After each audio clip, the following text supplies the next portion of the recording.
Bonjour à toutes et à tous et bienvenue sur votre chaîne d'information régionale. Aujourd'hui, ce vendredi 11 mai, l'actualité du jour d'abord dominée par vos prévisions météo bien évidemment, et on va profiter d'une belle journée de soleil, du ciel bleu et les températures plutôt agréables pour tout le monde après un temps frais ce matin. Les valeurs iront jusqu'à 20 degrés cet après-midi à Lille, 19 à Boulogne, 18 à Calais et 17 à Dunkerque. Notez quand même le retour de perturbations nuageuses et pluvieuses pour ce week-end dès demain, de quoi vraiment profiter de cette journée. Dans l'actualité de ces derniers jours et en cette période de grève perlée à la SNCF, le prochain épisode aura lieu d'ailleurs ce week-end, dimanche et lundi.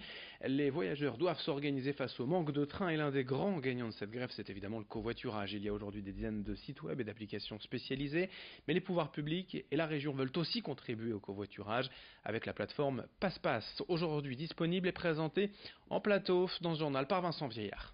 Un bon plan pour se déplacer, pourquoi pas ce week-end, mais uniquement dans le Nord, le Pas-de-Calais et la Picardie. Ça s'appelle PassePass. C'est le nom de cette plateforme gratuite disponible sur Internet et qui est en fait un dispositif lancé par la région des Hauts-de-France. Ce site met en relation les offres de trajet proposées par certains conducteurs et les personnes en recherche de moyens de locomotion. Mais à la différence des applis stars du covoiturage type Blablacar, ici il n'est pas question de payer directement. Les conducteurs et les covoitureurs s'arrangent plutôt entre eux. Ce site a vocation de mettre en relation les trajets de courte et de moyenne distance, comprenons donc plutôt les routes domicile-travail plutôt que de promouvoir un long week-end à la mer. Et pour encourager la multiplication de ce covoiturage du quotidien, on retrouve des communautés qui se sont inscrites sur ce site. Ce sont en fait des entreprises comme OVH ou comme Eurotunnel, ou alors des collectivités locales du style Lamel ou la communauté urbaine de Dunkerque, dont les salariés sont regroupés sur cette plateforme et qui présentent donc leur trajet quotidien direction le même lieu, leur travail. À noter aussi que ce site PassePass est en plein essor et que bientôt des promoteurs de spectacles, de festivals ou de rendez-vous sportifs vont aussi créer leur communauté. Objectif, permettre aux spectateurs de remplir les voitures au mieux qui iront au même stade ou voir le même concert afin de limiter la pollution et de moins encombrer les routes des Hauts-de-France. À l'approche de l'été, il faut être vigilant face aux moustiques. Le fameux importun qui nous pique la nuit empêche de dormir. Dans la région, il s'agit d'une espèce peu dangereuse, le culex, l'inverse du moustique tigre, responsable aujourd'hui de graves maladies à travers le monde.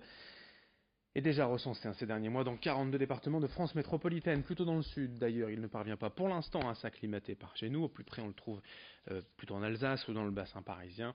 En tout cas, pour lutter contre les moustiques, même les plus communs, nous sommes allés à la rencontre d'un spécialiste de l'Institut Pasteur de Lille, lequel recommande certains répulsifs de protection.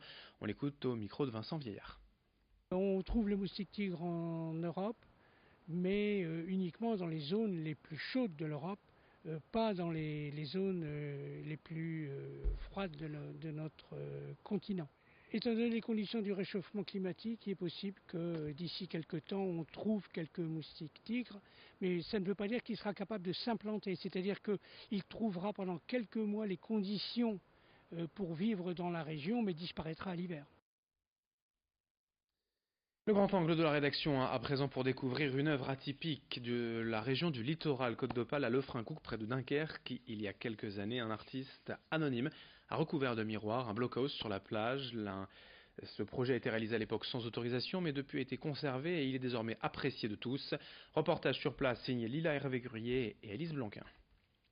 Sur la plage de Lefrancouc, une drôle de construction se reflète au soleil. Maison du futur ou énorme boîte d'aluminium, elle attise la curiosité des passants. On a vu cette forme qui brillait comme ça, donc on a été ébloui depuis d'assez loin. En fait, on a eu le reflet du soleil. Cette forme brillante, c'est en fait un blockhaus recouvert de miroirs. L'œuvre Réfléchir de l'artiste anonyme réalisée en 2014. Pour lui, réinvestir cet édifice, c'est avant tout un devoir de mémoire. C'est un petit peu un symbole, un vestige de la Seconde Guerre mondiale sur le territoire. Et ici, à Dunkerque, on est dans une ville qui a été détruite à 90%, donc qui a vraiment particulièrement souffert de ce conflit. Et voilà, je voulais rappeler que c'était pas si loin de nous que ça et qu'il fallait rester en veille, en vigilance. Environ 3000 heures de travail ont été nécessaires pour recouvrir de miroirs les 350 mètres carrés du blockhaus, un projet de réhabilitation qui a beaucoup plu aux habitants des environs. Certains ont aidé à coller les morceaux de miroirs, d'autres les ont récoltés. Beaucoup de miroirs qui sont venus du Dunkerquois, des gens, je dis toujours que j'ai profité un peu des scènes de ménage et que j'ai recollé les morceaux en fait, Et j'en ai récupéré aussi, c'est beaucoup de chutes de miroitiers. Aujourd'hui, ce blocos a une nouvelle vie, bien loin de sa fonction militaire.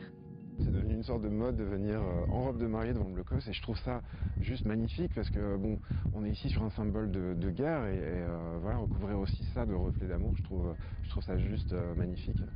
Une chose est sûre, pour les habitants comme les touristes, ce bunker réfléchissant fait l'unanimité.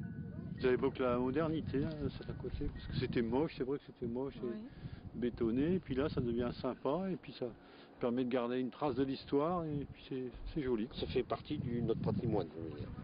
Ça fait, on en parle, il y a même des gens qui viennent, des touristes, ça fait partie de leur itinéraire de visite.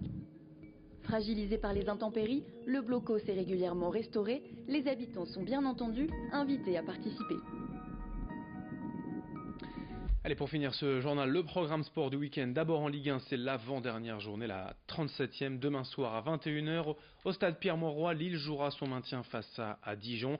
Les Lillois ont peut-être fait le plus dur en allant gagner la semaine dernière à Toulouse. Ils ont désormais leur destin entre leurs mains. Et s'ils s'imposent à la faveur de mauvais résultats également de leurs adversaires directs, Toulouse, Troyes et Strasbourg, ils pourraient assurer leur maintien dès demain. Il faudra déjà pour cela battre Dijon. À l'étage inférieur en Ligue 2, dernière journée. Ce soir à 20h45, le Racing Club de Lens accueille Auxerre. Valenciennes se déplace à Ajaccio face au Gazélec. En National également, on joue la dernière journée. Déplacement aussi pour l'USBCO à Avranches et l'USLD à Marseille-Consola. Notez quand même l'horaire du match avancé. 18h30 ce soir pour le National. En basket, demain on joue l'avant-dernière journée de Jeep Elite, la 33e journée, donc des déplacements aussi pour le BCM Gravelines Dunkerque à Dijon. Le SSM Le Portel sera à Chalon-sur-Saône, ça c'est demain donc à 20h. Et puis en Pro B également, un mot de deuxième division de basket. Ce soir dès 20h, le LMBC accueille Nancy à Lille au Palais Saint-Sauveur. On a été complet sur l'actualité de la région, d'autres infos bien sûr à suivre dès le prochain quart d'heure. L'info, l'actualité prête chez vous en images en 8 minutes tout au long de la journée et dans un instant vos prévisions météo du jour et du week-end. Très belle journée à toutes et à tous avec nous bien évidemment.